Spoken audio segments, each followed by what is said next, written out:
Supreme কোর্টের দ্বারস্থ অরবিন্দ কেজরিওয়াল দিল্লি হাইকোর্টে স্থগিতাদেশকে চ্যালেঞ্জ করে এবার সুপ্রিম কোর্টের দ্বারস্থ হলেন অরবিন্দ কেজরিওয়াল। তার জামিনের উপর স্থগিতাদেশ দেয় দিল্লি হাইকোর্ট।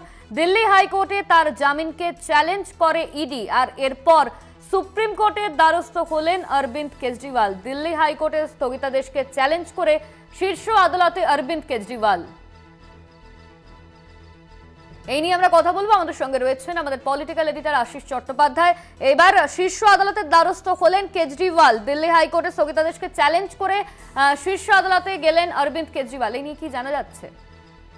আচ্ছা দেখো, যেটাকে ট্রায়াল কোর্ট বলা হয়, যেখানে আসলে মামলাটি হবে, সেই রাউজ অ্যাভিনিউ আদালত তারা দীর্ঘদিন ধরে মামলাটা শুনে অরবিন্দ কেজরিওয়ালকে জামিন দিয়েছে।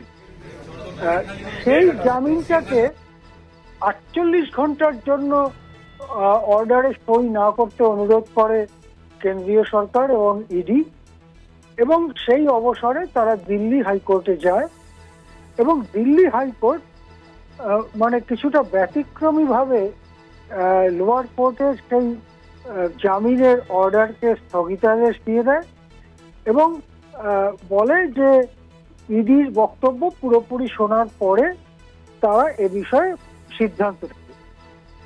তার ফলে যেটা হয়, রাউজ অ্যাভিনিউ কোর্ট অর্থাৎ নিম্ন আদালত যে জামিন দিয়েছিল সেই জামিনের প্রক্রিয়াটি স্তব্ধ হয়ে যায়।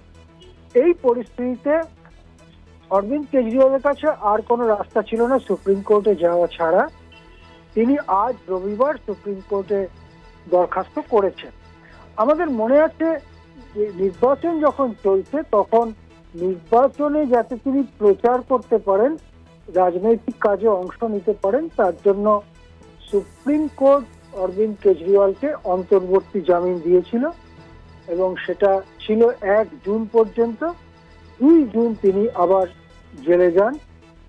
এখন সুপ্রিম কোর্ট আবার এই দরখাস্ত বিবেচনা করবে।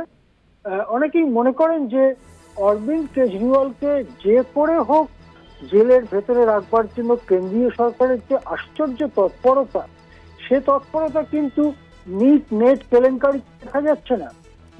আরো হাজারটা যে ভয়ানক ঘটনা দেশে চলেছে সে ব্যাপারে দেখা যাচ্ছে না।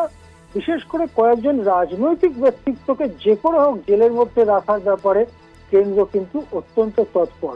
এখন দেখা যাক সুপ্রিম কোর্টে কেজরিওয়ালের দরখাস্ত নিয়ে কি হয় এবং কোন রায় হয় কিনা। হ্যাঁ, ধন্যবাদ। আমাদের সঙ্গে ছিলেন আমাদের political editor Ashis Chattopadhyay. Supreme কোর্টের দ্বারস্থ হয়েছেন অরবিন্দ কেজরিওয়াল। শীর্ষ আদালতের দ্বারস্থ অরবিন্দ।